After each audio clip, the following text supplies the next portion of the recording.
Welcome to this short video of extended lot tracking for Sage Evolution.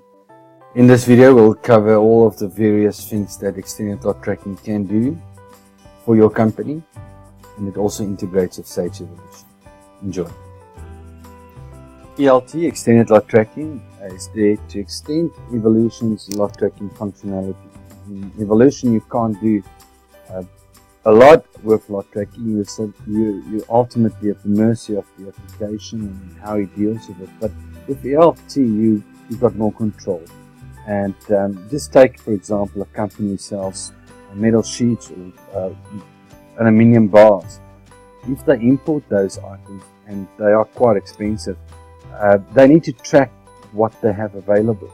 Now, if Sasol or one of the big engineering companies phone them and say, can we have an 8-meter piece, and the sales rep logs into the system, Evolution might say, yes, we've got 20 meters available. But what Evolution does not tell you without lot tracking is that those 20 meters are essentially broken up into 1 and 2 meter pieces. So we're not able to provide a bigger piece to the client. The client says he wants a 5-meter piece and we only have 4-meter pieces, we can't deliver what he wants. And that's where ELT comes into play. So even though lot tracking in Evolution does cater for this, ELT does a few things better. The first one is breaking up the pieces by the warehouse manager. So as opposed to stipulating the lot numbers and the specific sizes of the different rods and items that came through when we receive the item, we do this at a later stage. So the person who processes the GRV and the supply invoice can still do what they need to do without holding up the process. And ultimately later on, the warehouse manager will come and click on in and see all of the items that he needs to then allocate and break up.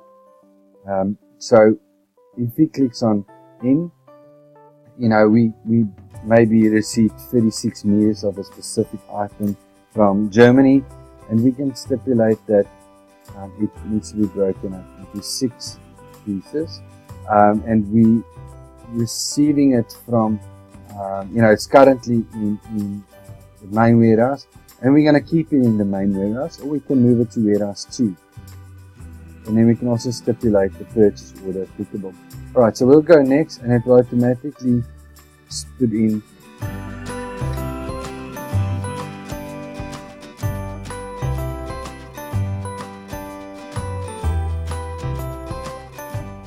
right, so let's say those are the pieces that came in. You can see how we got a lot number assigned here, and we can also put a certificate number if required, as well as write back these information to the purchase order so that there are some kind of traceability. We can also add and delete lines, so we can add more lines if required.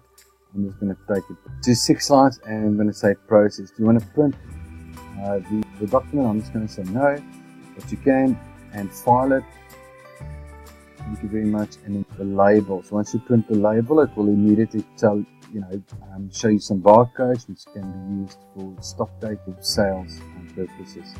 Right, so I'll close this out and close this. And that's the in process. The same applies for when you sell it. The sales rep might not know, once again, that he needs to sell a 5-meter piece, because the smallest we have might be a 4-meter, or the biggest we might have is a 4-meter piece. And so again, all the sales rep will do is in Evolution, in the sales order document, they will stipulate the client wants, let's say, 20 meters, and in the line note they can say, yes, the client wants 20 meters, but it should be broken into 4 5-meter pieces. Now that information ultimately goes through to ELT, and it will be listed in here. And the warehouse manager will need to manage this list over here. This will be his to-do list. And basically what will happen is he'll just have to double click on one of these sales orders. Let's take this one, and he will then see whatever the sales rep typed in. The sales rep might have only typed in the first line and specified that the client might want 4 times 4 pieces. And so what we can do is he'll do that. He'll just multiply the lines. Alright, and we'll just delete it for this sake. Right, and then he can just confirm how much he actually picked. So if he selects the right lot number or the warehouse, so depending on which warehouse he selects, it will then tell him what is available.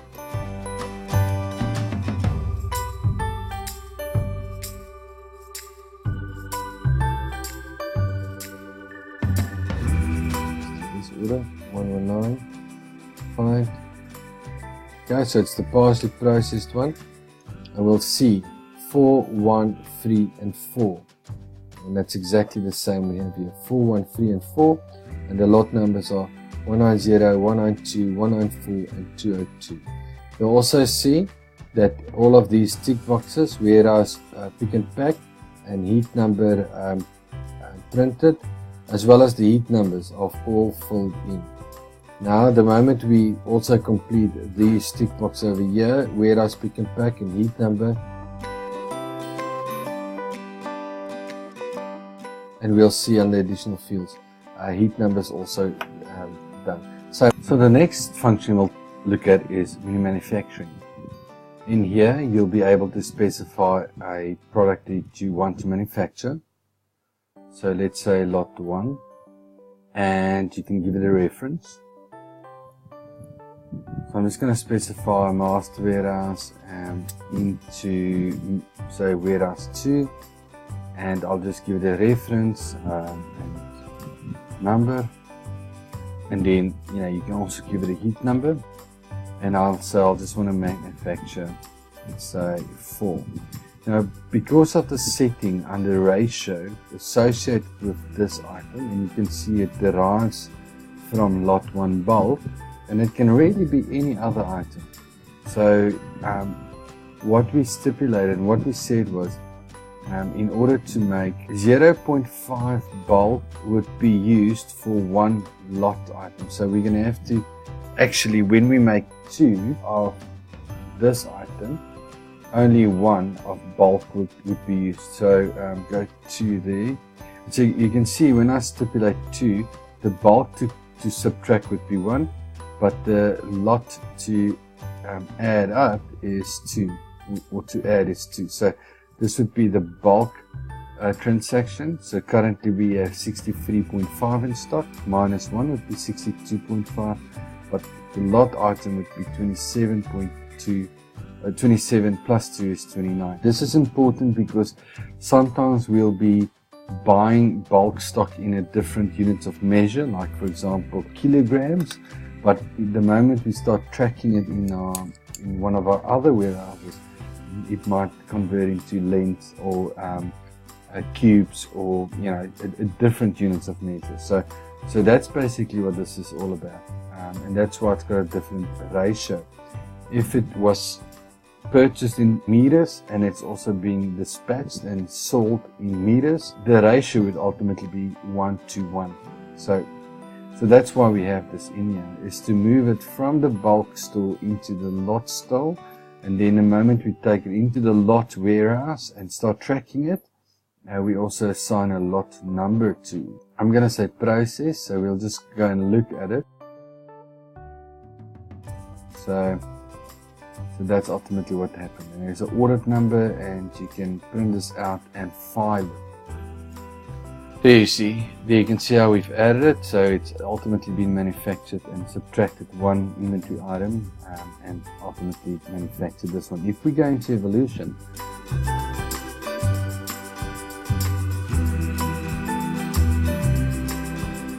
you'll actually see how it subtracted 1 item went out. And if we take lot 1 lot for today, there might be more than 1, but there we go. We can see 2 items actually came in, so that's how they were ultimately manufactured in. And we can also see the different quantities. So that is manufacturing. We've briefly discussed adjustment, and I can always just adjust this lot item in here as well. I can very easily go and say I actually want to adjust this to be 4 units, and it will then be 4 units, but it will also be out with 2 units. So we're going to have to just consider that. The next thing is reports, and we've got non-printed label report, which will ultimately show us if there are any items that for a specific stock item that still needs to be printed, and you can choose different items in here that still needs to be printed. If we go to labels, we can actually see those items, lot 1 and lot 2 in here as well. The same thing, they still need to be printed. So the moment you double click on it, this date will be today's date. Now we probably adjusted this to be 0, but let's go into that one, quantity 3 and today's date. And once you print this out, you can adhere it to the bar or stock item. So that's labels. And now just to go back to the ratio, so you'll remember where we specify. In order to make lot 1, we specify if this is a lot item, a bulk item, or both. So if it is a bulk item or both, it also lists in this drop down. So like you can see, lot plain 8 item is a bulk item. You can see how it's listed in here. The same with if it's a both item, so lot item 7 warehouse. This item is both a lot item and a bulk item, and that's why it's also being listed in here. But this can still be manufactured through another bulk item. So, and then in here you can see how I specified 0.5. So ultimately, in order to make one of this lot 1s, you can only need 0.5 of this. If you manufacture 2 items, you will be using 1 of this. So this list will be populated throughout your system as well, and it's relatively easy to search in it. So I'll just go widget, and you can see how that thing just pops up. Then the last thing is just users, and give them very specific access rights. You can just add a user like that, give them a name, John, and then just specify whether or not they have certain access rights. And then you can save it, and then this user, John, when we log out, John 1, 2, 3, 4, 5, John 5, will be able to log in, but not click on certain functionality because it has been disabled. Out again, log in, and we have everything back up and running. So that's really everything ELT has to offer. I hope you enjoyed this. Just as a bonus, this is the new interface. You can see the new icons on the left. Well, thank you for your time and the fact that you watched this whole video. If you would like more information with regards to ELT, why don't you contact me, and I will be more than happy to answer any questions you might have. Have a wonderful day. Bye-bye.